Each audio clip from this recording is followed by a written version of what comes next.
भाटिया, सीधा सवाल आपसे यह है कि जब 240 का नंबर आया भारतीय जनता पार्टी का, तो विवेक श्रीवास्तव को बहुत खुशी हो रही थी कि देखिए अब मोदी और बीजेपी ऐसे नीचे जाएंगी, और अमित जमाई साहब को भी लग रहा था अब तो बीजेपी का अंत नजदीक है।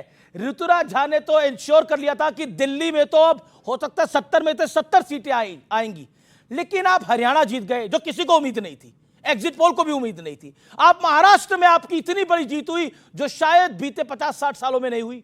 आपने दिल्ली में केजरीवाल को उनके घर में हराया और उनको अपनी सीट भी हरा दी। आप कर कैसे लेते हैं ये सब कुछ?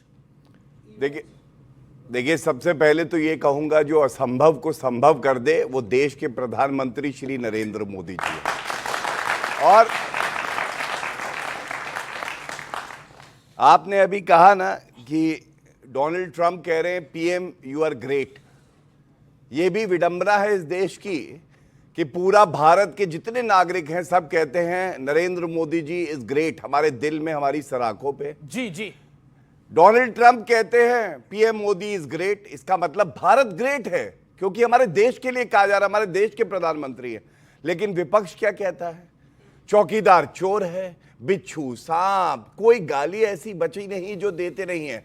लेकिन असर क्या होता है? जो आपने कहा, पहली हैट्रिक लगाई डोनाल्ड ब्रेडमैन सचिन तेंदुलकर बन के नरेंद्र मोदी जी ने, जब 62 साल बाद 2024 में पुनः प्रधानमंत्री बने चुनाव जीत के। और तो 240 जब आई थी मायूस तो आप भी थे गौरव भाटिया। देखिए, गिरते हैं शह सवार ही मैदाने जंग में, वो तिफ्ल क्या गिरेंगे जो घुटनों के बल चला करते हैं।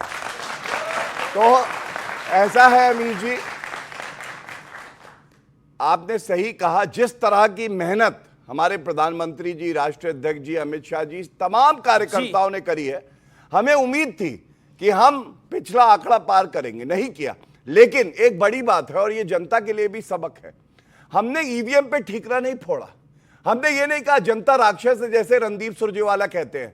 हमने विनम्रता से उसे स्वीकारा और आगे बढ़े, और एक और हैट्रिक लगी जो मैं बताने जा रहा था। पहले हरियाणा जीते, फिर महाराष्ट्र जीते, और अब दिल्ली में भी हमें जनता ने आशीर्वाद दिया है। इसका मतलब यह है कि अभी मंजिलें और बाकी हैं। अभी भारत देखना चाहता है कि हम तीसरी सबसे बड़ी अर्थव्यवस्था बने।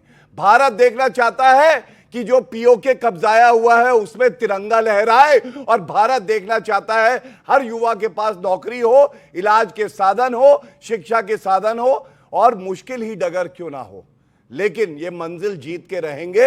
ये भारत का हौसला है, मोदी जी की ताकत है। मैं रुक करता हूं आपका अमित जमाई। अमित जमाई, क्या आपको लगता है कि ये बीजेपी का वाकई एक बड़ा कमबैक है? चाहे वो बाई इलेक्शंस हो यूपी के अंदर, चाहे वो दिल्ली का चुनाव हो, चाहे वो महाराष्ट्र का चुनाव हो, चाहे वो हरियाणा का चुनाव हो, और ये जो आपके गठबंधन में फूट है उसका भी एक नतीजा है। अमित तिवारी जी, आप ये जानते हैं कि 2024 का जो ये महल जो खड़ा हुआ है वो आदरणीय नीतीश जी और चंद्रबाबू नायडू के कंधे पे खड़ा हुआ है। वो कंधा जब तक है, प्रधानमंत्री जी हमारे देश के प्रधानमंत्री हैं। आपने विदेश जाने की बात करी, हमारे प्रधानमंत्री जी की सम्मान बढ़े, इज्जत बढ़े, चाहे भारतीयों में कोई भी, हम सब हों, आप हों, कितना भी हमारा विरोध, हमारा नीतियों पर विरोध है ना, हमारा उनसे देश के बतौर प्रधानमंत्री विरोध नहीं है। हम चाहते हैं कि भारत की इज्जत अमेरिका में और बढ़नी चाहिए। जी जी। हम ये चाहते थे कि भारत के प्रधानमंत्री को, ट्रंप साहब जब अपना शपथ कर रहे थे तो भारत के प्रधानमंत्री जी को वहां पे बुलाना चाहिए था। समाजवादी पार्टी ने, अखिलेश जी ने सबसे पहले विरोध किया था जब 5 जो सिक्योरिटी एजेंसीज हैं 5 देशों की, जिसमें कनाडा है, अमेरिका है, यही ट्रंप प्रशासन था, यही बाइडेन प्रशासन था जिसने हमारे देश के गृहमंत्री श्री अमित शाह जी पे उंगली उठाई थी और कहा था कि हमारे देश के गृहमंत्री अमित शाह जी, हमारी एम्बेसी, रॉ, असैसिन मिलके हम अमेरिका में, कनाडा में हत्याएं करवा रहे हैं। हमने इसका विरोध किया था, समाजवादी पार्टी ने इसका विरोध किया था। तो गृह मंत्री वो हमारे देश के हैं, लेकिन नहीं, जो नीतियां, ये तो कितनी अच्छी बात है कि कुल मिलाकर थर-थर कांप रहे हैं बाहर आतंकवादी, कहीं क्या पता भारत किसी को भेज ना दे हमारा काम तमाम करने के लिए। ये तो भारत की बढ़ती हुई ताकत, ये तो मतलब भारत की ताकत बढ़ रही है ना। पहले आतंकवादी हमारे घर पे आके मारते थे, अब आतंकवादियों को अगर हमारे लोग जाके घर पे मार रहे हैं तो मुझे तो इसमें कोई गड़बड़ नहीं लगती। एक आखिरी बात जी, 20 सेकंड, देन गौरव भाटिया। एक आखिरी बात है, 30 सेकंड की बात। हमारे प्रधानमंत्री जी जब गए हैं तो नहीं, मेरे मेरा नेता सवाल है अखिलेश जी कि ने कहा ये जो 3 राज्यों में बीजेपी ने नहीं, मैं बता जीत रहा हूं हासिल ना। करी है कि ये बड़ा पॉलिटिकल कमबैक मैं है, बता जो रहा हूं। सुंदर सपना आप संजो के बैठे थे वो चकनाचूर हो गया है। 30 सेकंड में जवाब। राष्ट्रीय स्तर पे प्रधानमंत्री जी की जो गरिमा है, जो पोजीशन है, दिन ब दिन नीचे गिरती जा रही है। कैसे गिरती जा रही है मैं बता रहा हूं। अच्छा, एक भारत जैसे देश के नागरिक जो अमेरिका गए, ठीक है, अमेरिका गए, आज अखिलेश जी ने पूछा है कि जब आप पिछली बार गए थे प्रधानमंत्री मोदी जी अमेरिका तो हीरा लेके गए थे, तो क्या इस बार गए थे तो सोने की चेन सीकड़ लेके गए थे? चलिए, अभी जिसमें बांध के हमारे भारतीयों को वापस भेजा जा रहा है? क्या भारतीय जहाज जिस जहाज से प्रधानमंत्री गए, हमारे भारत के लोगों को किस तरह से बेड़ियों में बांध के भेजा जा रहा है? क्या ये देश नहीं, का पर अगर कोई प्रधानमंत्री का इलीगली अपमान उधर जाएगा तो ये वापस तो अपमान भेजा नहीं है। जाएगा। अब ये ठीक अपमान है, नहीं ओके है। ओके, गौरव भाटिया। देखिए, सबसे पहले तो ये कहूंगा टूटी साइकिल वाले भारत के जहाज की चिंता ना करें, वो बढ़िया उड़ रहा है। और अर्ज किया है हमारे छोटे भाई हैं इनकी शान में ही, आप गैरों की बात करते हैं, हमने अपने भी आजमाए हैं। लोग कांटों से बच के चलते हैं, हमने फूलों से जख्म खाए हैं। देखिए, आपने उनके शब्दों पे गौर किया, क्या कहा? मोदी जी की साख गिर रही है। अरे, सबसे विश्वसनीय नेता हैं पूरे विश्व में, ये हर सर्वे कहता है। दूसरे देश के जो हेड होते हैं वो पैर छूते हैं मोदी जी के। अभी मैंने बताया डोनाल्ड ट्रंप ने कहा मोदी जी इज ग्रेट, और झूठ कैसे बोलते हैं देखिए आप, कैसे एकदम चेहरा बदल लेते हैं।